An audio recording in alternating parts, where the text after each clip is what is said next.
దిలీప్ కుమార్ గారు, మీరు ఇచ్చినటువంటి హామీలు అమలు చెయ్యలేదు, ఎందుకోసం ఈ విజయోత్సవాలు, ఒక విధంగా అన్నిట్లో వైఫల్యం చెందారు అన్న దిశగా విపక్షాలు విమర్శిస్తున్నాయి. గుడ్ మార్నింగ్ అమ్మా, మీకు మిత్రులకు కూడా. ఒకటి, విజయోత్సవాలు అనేది ఇట్స్ రొటీన్ థింగ్. 1 year అయిపోయిన సందర్భంగా ఎవరైనా చేసుకుంటారు. విజయోత్సవాలు చేసుకోవడానికి ఏముంటుంది, కారణం ఏంటంటే ఏ కారణం కూడా ఉండకపోవచ్చు. దాని 1 year సందర్భంగా చేసుకోవచ్చు. అందులో ఆల్రెడీ మీరే నాకంటే ముందు అన్నారు, ఒక 4 హామీలు వాళ్ళు ఇంప్లిమెంట్ చేసినట్టున్నారు కదా అని. ఖచ్చితంగా కరెక్టే కదా. ఏ ఊరికి పోయినా నేను కూడా అక్కడ ఊళ్ళలో తిరిగి అడుగుతూనే ఉన్నా, వస్తున్నాయా లేదా, గ్యాస్, 0 బిల్ కరెంటు, ప్లస్ మీరు చెప్పినటువంటి బస్సులు ఉచిత ప్రయాణం ఇవన్నీ జరుగుతున్నాయి. ఈ 4 కూడా ఖచ్చితంగా మీరు చెప్పేవి జరుగుతున్నాయి కానీ మిత్రులకు మరి వాళ్ళ ప్రాంతాల్లో ఎవరైనా ఒకళ్ళు ఇద్దరు ఎవరైనా ఇంకా రాలేదని చెప్పుంటే నేను దాని గురించి చెప్పలేను. కానీ బట్ డెఫినెట్లీ ఇవన్నీ కూడా 4 హామీలు ఇంప్లిమెంట్ అయిన సందర్భం అయితే కనపడుతోంది. ఒకటి, మీరు రైతుల గురించి పూర్తిగా రుణమాఫీ జరగలేదంటే అగ్రికల్చర్ మినిస్టర్ గారి ప్రెస్ కాన్ఫరెన్స్ మీరు ఫాలో అయ్యారు లేదు, ఎవరైతే టెక్నికల్ రీజన్స్ కానీ లేదా ఎలిజిబిలిటీ ఉండేదనే తప్పుల వల్ల కానీ ఇన్కరెక్ట్ ఎంట్రీస్ వల్ల ఎవరికైనా రాకపోయి ఉంటే మేమే ఇస్తాం, మేమే మా అధికారులు పంపించి సర్వే చేయిస్తామని అన్నాడు. ఆ సర్వే కంప్లీట్ అయింది. ప్రతి అధికారి కూడా ఇళ్లలోకి వెళ్ళి చూసి అది ఫైనల్ ఏం చేయాలంటే 4,25,000 మంది ఎలిజిబిలిటీ ఉండి కూడా ఈ రోజు ఆ రుణమాఫీని పొందలేకపోయారని తెలిసారు.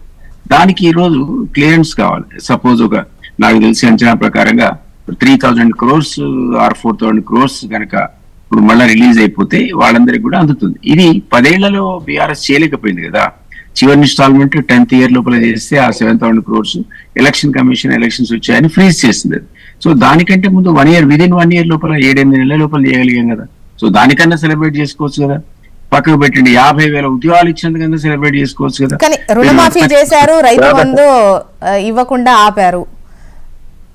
ఒక్కొక్కటి ఏమన్నానండి, చేసిన వాటి సక్సెస్ గా చూడాలా లేదంటే వచ్చేటివి ఆపేసి ఇచ్చినందుకు మళ్ళించినందుకు చూడాలా అనేది వాళ్ళ క్వశ్చన్.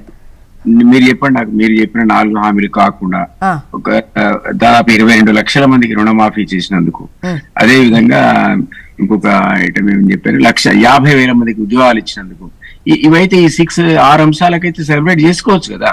చేయని వాటికి మీరు ఎట్లా రోజు తిడుతూనే ఉన్నారు కదా, అది ఛానల్, అది పేపర్లో. దానికి వేస్ అండ్ మీన్స్ పొజిషన్ అనేది మేము సర్దుకుంటున్నాం. మా దగ్గర ఆర్థిక వనరులు ఆశించడానికంటే ఎక్కువ అప్పుల్లో రాష్ట్రం అప్పుల ఊబిలో మునిగిపోయింది కాబట్టి దాని నుంచి కోలుకోవడానికి మనకి సమయం పట్టిందని ఒక వాస్తవ పరిస్థితి చెప్పాం. వైట్ పేపర్ ఇచ్చాం కదండి. వైట్ పేపర్ ఏ డిపార్ట్మెంట్ లో ఎంత అప్పు ఉంది, ఎక్కడెక్కడ మేము ఈ రోజు ఆర్థిక పరిస్థితి రాష్ట్రం ఏ లోపల ఉంది, ఊబిలో ఎట్లా కూరుకుపోయింది అనేది ఒక వైట్ పేపర్ ఇచ్చింది ప్రభుత్వం at the beginning it self. So దాని నుంచి రికవర్ కావడానికి కొంత సమయం పడుతుందా లేదా అనేది క్వశ్చన్.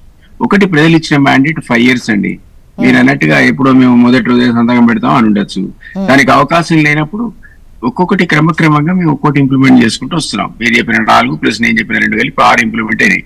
వాళ్ళు ఇచ్చిన ఉద్యోగాలు 1,60,000 ఉద్యోగాలు 101 మందిని సీట్ అరేంజ్ చేసింది పేపర్ లీక్ అని.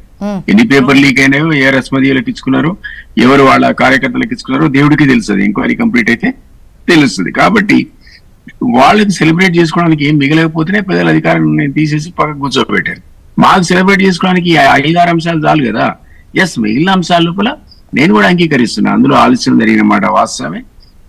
వారే చెప్పినట్టుగా కొత్త అప్పులు తీసుకొస్తే 80,000 కోట్లలో సీఎంఏ చెప్పాడు 40,000 కోట్లు మేము కేవలం వడ్డీలకే కట్టామని. అది ఏ ప్రభుత్వానికైనా తప్పదు.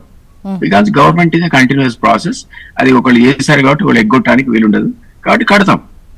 అందులో వాళ్ళ కమిట్మెంట్ కూడా మా కమిట్మెంటే అవుతుంది as far as loans are concern. So ఈ రోజు తక్కువ వడ్డీకి వచ్చేటువంటి ఏజెన్సీస్ ఐడెంటిఫై చేస్తున్నాం. అది వరల్డ్ బ్యాంక్ కావచ్చు, జపనీస్ ఎయిడ్ కావచ్చు, మరొకటి కావచ్చు. ఎక్కడైతే వాళ్ళు ఇదివరకు 10-12% కూడా పోయి తెచ్చుకున్నారు, కార్పొరేషన్లు పెట్టి ఇప్పటిగా లోన్లు తెచ్చారు.